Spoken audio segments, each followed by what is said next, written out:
है? रम्यते योगिनो यस्मिन इति राम। योगी लोग जिसकी याद में रमण करते हैं, याद में है तो ऐसे आनंद आता है जैसे रमण कर रहे हो, ऐसी प्रसन्नता रहती है।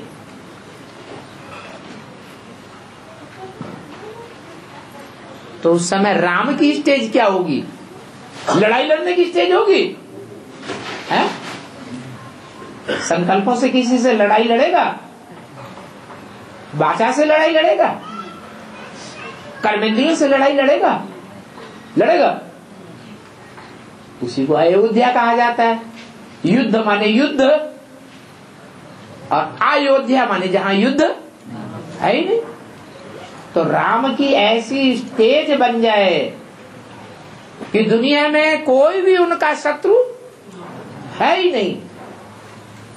जो सामने आवे सो कहे मेरा बाप, मेरा प्यारे ते प्यारा बाप आ गया। सबके प्रति प्यार ही प्यार पैदा हो जाए। सारी दुनिया कहे प्यार का सागर। तो युद्ध करने वाला हुआ या अयोध्या हुआ?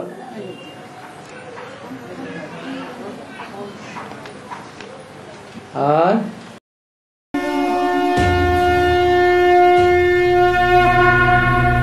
अयोध्या का अर्थ क्या? अयोध्या आ माने नहीं, युद्ध माने युद्ध। जहां युद्ध नहीं हुआ ऐसी अयोध्या। अयोध्या का राजा राम। कैसी नगरी का राजा? ऐसी संगठन रूपी नगरी का राजा जो आपस में युद्ध नहीं करते थे जहां के रहने वाले।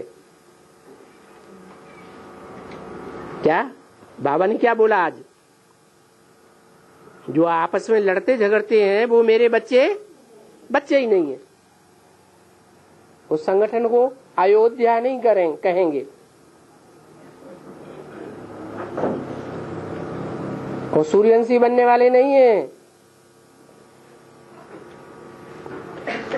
बाचा से लड़ाई लड़ते हैं, आंखें लाल पीली करते हैं, वाइब्रेशन से लड़ाई लड़ते हैं, हाथापाई करते रहते हैं, गाली गलौज करते हैं। जो राम की राज्य की राजधानी के लायक नहीं है।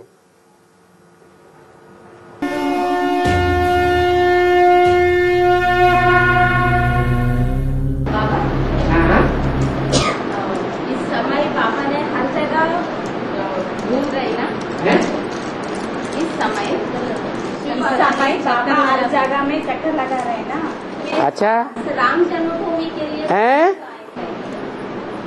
खास राम जन्मभूमि में क्यों गायन है? अयोध्या को राम जन्मभूमि गायन है ना? खास ऐसा गायन क्यों आई उस जगह में? जन्म लेना माना प्रत्यक्ष होना। बच्चा जन्म लेता है माने संसार में क्या हुआ? प्रत्यक्ष हो गया। जन्म लेने से पहले गुप्त था या प्रत्यक्ष था? गुप्त था। तो ऐसे ही भगवान भी, इसमें बाबा को मत जोड़ो। क्या? भगवान बेहद का जन्म लेता है। बाबा ने तो अपनी अम्मा लीलावती से जन्म लिया, बाबा को क्यों जोड़ दिया तुमने? भगवान का जो जन्म है वो जन्म कर्म च मे दिव्यम, मेरा दिव्य जन्म होता है। दिव्य जन्म का मतलब जैसे बच्चा जन्म लेता है तो वो दिव्य जन्म नहीं लेता, माँ के गर्भ से जन्म लेता है, प्रत्यक्ष होता है। लेकिन बाप जब प्रत्यक्ष होते हैं तो माँ के गर्भ से जन्म नहीं लेते, वो माताएं हैं। गीता माता है, उसमें भी सच्ची गीता है, झूठी गीता है, जगदम्बा है, गंगा है, यमुना है, ढेर सारी माताएं हैं। उन माताओं के ज्ञान गर्भ से जन्म लेता है।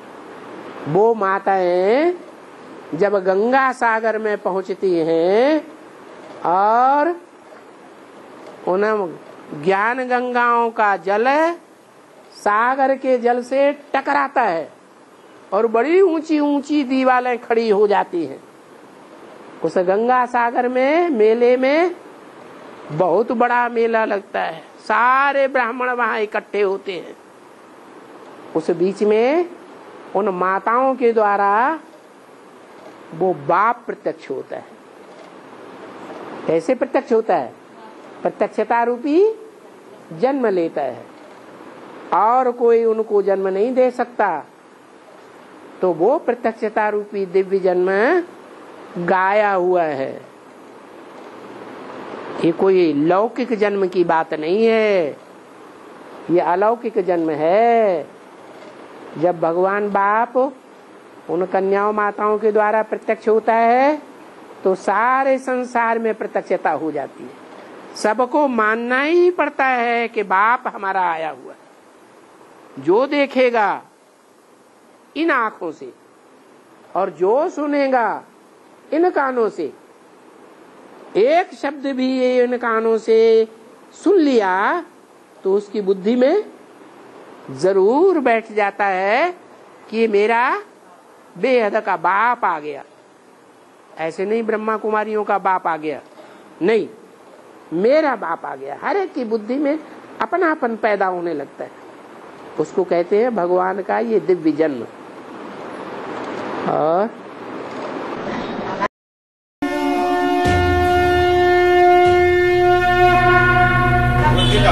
है, हाँ जी, अयोध्या में राम का मंदिर है, उसका इतना विवाद है, कृष्ण के इतने सारे मंदिर हैं। राम के मंदिर पर हाँ, इतना विवाद क्यों है? कृष्ण के इतने सारे मंदिर हैं, उन पर किसी को नहीं। क्योंकि संगम युग में जो शूटिंग हो रही है वो राम के लिए शूटिंग विवाद की है या कृष्ण के लिए विवाद की शूटिंग है? ब्राह्मणों की दुनिया में,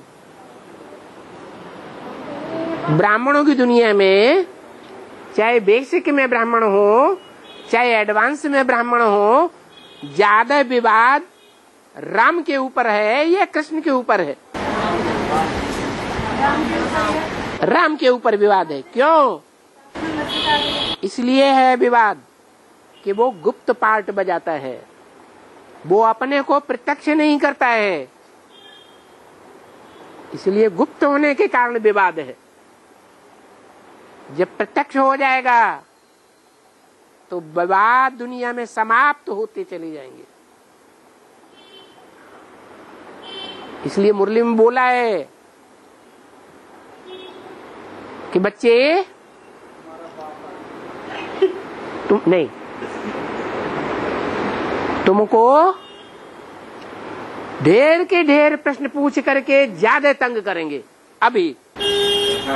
फिर जब प्रत्यक्षता हो जाएगी तो पूछना बंद कर देंगे। नहीं, वो आएंगे और फिर से जाएंगे, ऐसे करेंगे, ऐसे भी बोलेंगे। आएंगे माउंट आबू में, आएंगे पूछ करके क्लैरिफाई कर देंगे, करने के बाद भी फिर अरे एक को क्लैरिफाई करेंगे कि 500-700 करोड़ को क्लैरिफाई करेंगे। तो ऐसे हुजूम के हुजूम आएंगे ना। हाँ जी। और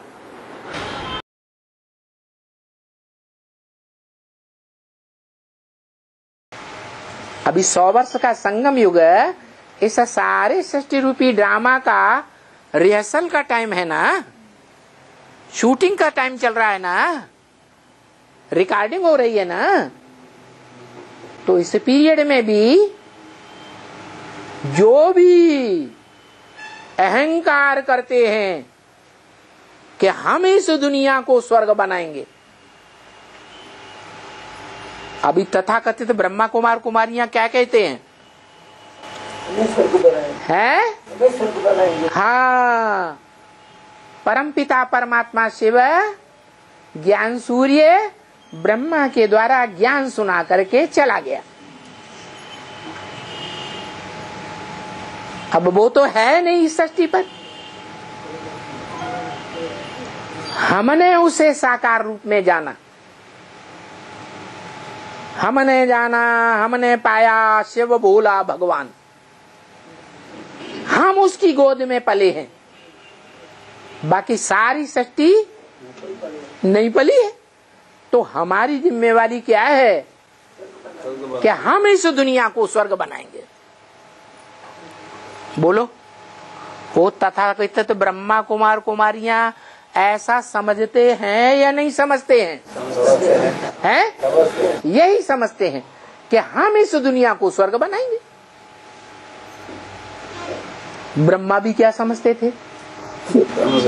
है राम राज्य लाएंगे। ये बेहद के गांधी जी हुए, हद के गांधी जी भी क्या कहते थे? राम राज्य लाएंगे। अब हद के गांधी जी कहते तो रहे राम राज्य लाएंगे, राम राज्य लाएंगे, फिर अब क्या हुआ? अब और ही बड़ा रावण राज्य आ गया। रावण माने रुलाने वाले का राज्य आ गया या राम राज्य आ गया है? देखो, एक नियम है हिस्ट्री का। क्या नियम है? जो युद्ध में जीतता है वो राजा ही पाता है। क्या और कोई नियम है? क्या नियम है? जो युद्ध में विजय पाता है वो राजा ही पाता है। तो रावण से युद्ध करने में किसका गायन है? राम का गायन है। राम ही राम राज्य लाएगा। इस झूठे रावण राज्य से युद्ध करके या कोई दूसरा लाएगा? है? राम ही राम राज्य लाएगा। वो तो यूं ही चिल्लाते रहते हैं दुनियावी कांग्रेसी, गांधी जी के फॉलोअर्स। क्या? अयोध्या में राम मंदिर हम बनाएंगे। मंदिर माने राम का घर। अरे राम का मंदिर, राम का घर राम बनाएगा या तुम बनाओगे? राम बनाएगा। फा मारते रहते हैं। हम अयोध्या में राम राज्य लाएंगे, राम मंदिर बनाएंगे। तो देखो दुनिया कितनी झूठी है। झूठ ही लेना, झूठ ही देना, झूठ ही भोजन, झूठ चबेना, सिवाय झूठ के और कुछ करते ही नहीं है। कर्म भी झूठे। अभी भगवान बाप आते हैं, कहते हैं बच्चे मैं इस सृष्टि पर आता हूं सभी मनुष्य आत्माओं का बाप। किसका बाप? आत्माओं का बाप। उन आत्माओं के बीच में, मनुष्य आत्माओं के बीच में मैं जब आता हूं तो त्रिकालदर्शी हूं या नहीं हूं? त्रिकालदर्शी हूं क्योंकि मैं जन्म मरण के चक्र में आता ही नहीं, इसलिए मुझे आगे पीछे का सब याद है। तो जब मैं त्रिकालदर्शी हूं तो 500-700 करोड़ मनुष्य आत्माओं के बीच में कौन सी आत्मा पूरे 84 जन्म लेने वाली है? इस मनुष्य सृष्टि में बड़े से बड़ा मेरा बच्चा है, ये जानता हूं या नहीं जानता हूं? है? जानता हूं। जरूर मैं उसी में प्रवेश करूंगा।